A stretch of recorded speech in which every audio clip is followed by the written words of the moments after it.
One question that I get a lot from band teachers and students, usually students or teachers of students in their first or second year of playing a brass instrument, is the question of range. And the question is, often my students, they can't play above a certain note, they can't play a scale. If they get to this note in their band piece, they can't play it and they end up missing the note. And it seems that the number one limiting factor for most beginning brass players is range. And this video today is going to take a look at some of the ways to kind of break through those barriers and get your students, playing music with the rest of the class, with the woodwinds and the percussion, and allowing them to feel successful, which is so important to keep them engaged.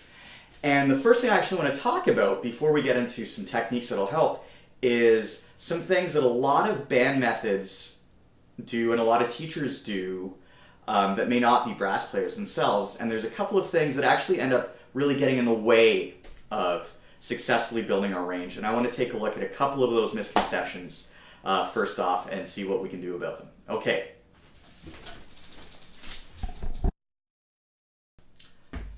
So the first, not really misconception, but the first, I kind of call it a red herring. That a lot of band methods and band teachers talk about when they talk about range or breaking through plateaus in range is the idea of you need to smile, think of the corners of your mouth going up to kind of pull you up to get those higher notes. And that's not the worst advice in the world, it's just not particularly relevant. The idea of these muscles or focusing on these muscles is important wherever you're playing on a brass instrument. Those muscles need to be firm and strong if you're playing low or high. And if someone's struggling generally, not the worst advice, but it's not specific to range.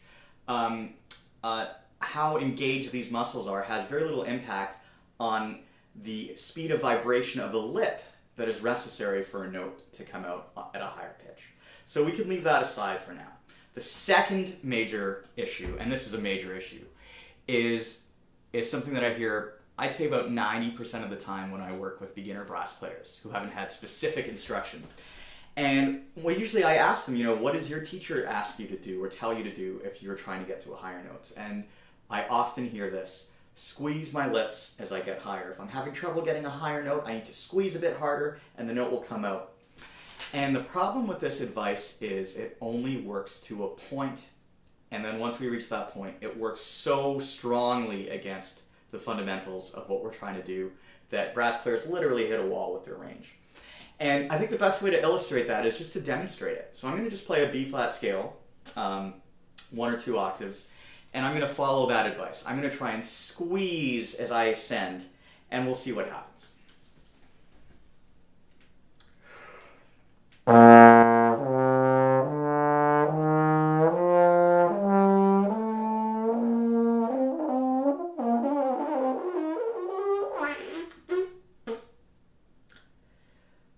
Here's what happened.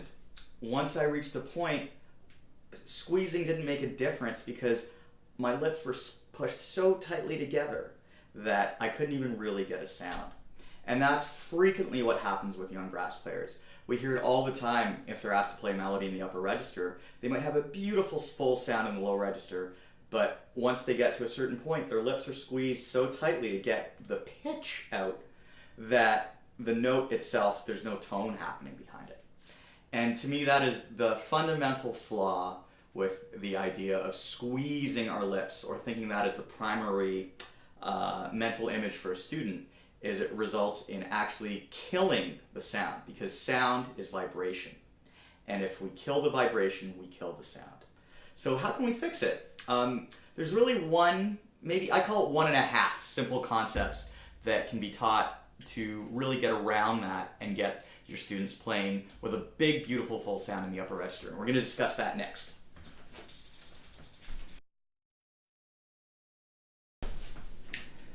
Now that we've talked about what doesn't work, let's talk about what does work. And the first thing we have to do is just do like a quick 45-second physics lesson. I've said it before and I'll say it again, sound is vibration. And the faster the vibration is occurring, the higher the pitch is going to be. So we need to think about what factors we can control to control that level of vibration. And the two biggest things to do that are the speed of our air. You know, if we think of a flag flying in the wind, if that wind picks up, the rate at which the flag flaps around is going to be higher, giving us a higher pitch. And so airspeed is obviously a huge, huge factor in controlling pitch and being sustainable with that. And the second factor is a little more specific to the human anatomy, and that is the control of our syllables, and specifically our vowels. And what I mean by that is if we're speaking a certain vowel, the shape in our mouth will change depending on that vowel. For example, if I were to say ooh or sing ooh, my tongue is low in my mouth, the cavity in my mouth is big, and as a result, any air that's moving through is going to slow down because it has to fill that space. Conversely, if we're thinking of the syllable E, or singing the pitch, then our tongue is high in our mouth. That cavity gets smaller, and the air in that small space has to rush even faster to get through. And as a result, the vibration will be faster. So I'll say it, as many times as I can. The two biggest factors for your students to have success controlling their range is control of their airspeed and control of the vowel in their mouth. And that's the physics behind it, right? All our lips are passive. Our lips are just there to be vibrated by the air moving past them. And this brass instrument is just an amplifier that turns it into discrete sound. And as soon as we have that as kind of our basic idea, we're going to have a lot more success. So now that we've talked about the science behind that, I'm going to show you a really simple exercise or warm-up that you can do with your students that'll help develop that concept for them. Okay. All right, so here's an exercise that you can do with your brass players in class, and it shouldn't take more than 2, 3, 4 minutes a session, and if we kind of make it a consistent thing for them, there's going to be a lot of dividends very quickly. And so the first thing we need to talk about is the goal of the exercise. It's a very simple goal. Speaking in concert pitch, we want to play the notes B flat, F concert, and the B flat above it, all in one breath, all connected without any tongue or stopping the air. It's going to sound like this.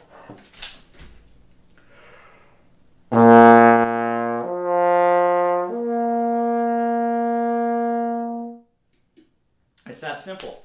On the surface, it seems like a really simple thing, but you have to remember, if you're a brass player, especially one who's struggling with range, maybe even struggling to play the top half of a B flat scale, if you can play those 3 notes connected with a consistent sound, you can actually play a B flat scale, and I'll demonstrate that. I'm going to play a B flat scale, again with no tongue. I'm going to keep the air moving, kind of one steady motion up the scale, and I'll play that same exercise we did back to back, and you'll see how it's connected.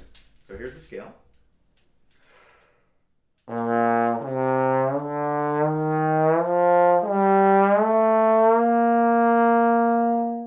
Here's that exercise.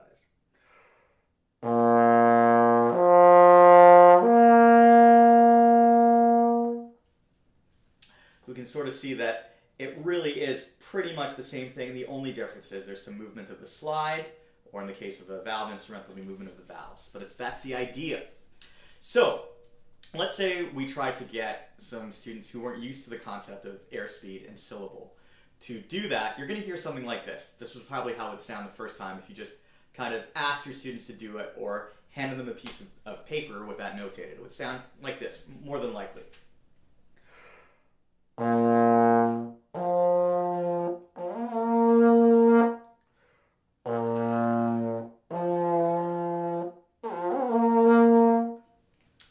You can hear that there was no connection between the notes, that each note became its own separate thing, and there wasn't really enough velocity of air or control of syllable to really get those higher notes to sound good.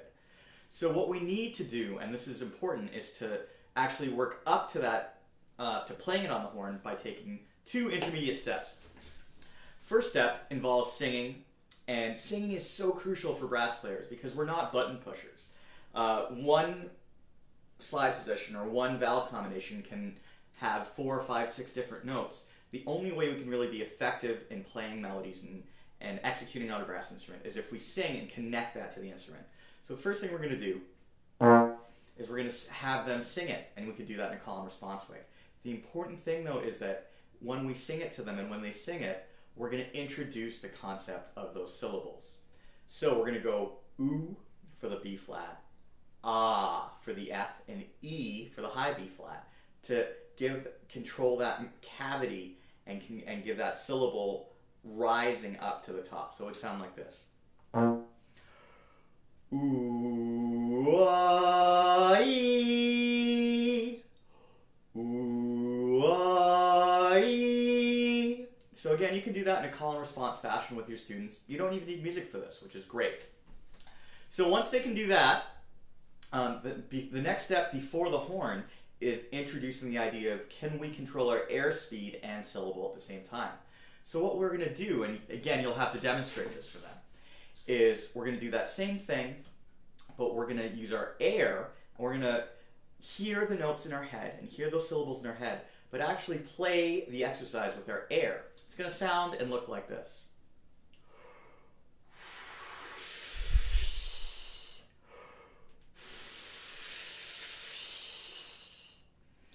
And you could hear that, even with the camera, you could hear that each level had a different pitch.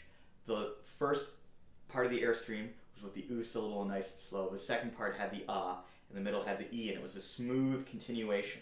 So again, in a call and response fashion, that's how I would have your students do that. And see if they can hear that there's actually a rise in the pitch of the airstream as they do it. Now, once you can do that, and once they can do that, let's go to the horn, and you're going to have a lot more success. They should be able to go.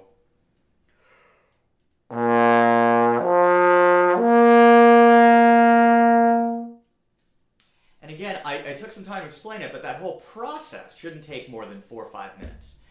And what's great is it'll pay dividends right off the bat. As you saw, it relates directly to playing a scale. It's going to give them more confidence in the upper register. And the other nice thing about this exercise is that it's scalable. You can, once they're achieving some success working on those 3 notes, we can continue up the harmonic series and go up to D concert. So now I could start on F and go up to D. Ooh, ah, ee.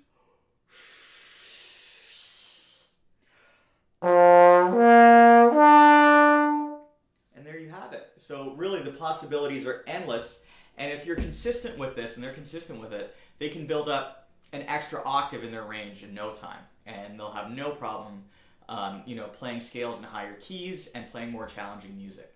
So that's the idea. I hope that was helpful. Again, please check out my website if you would like more information about education and clinics and a variety of things. So please check out the website at rjsachi.com.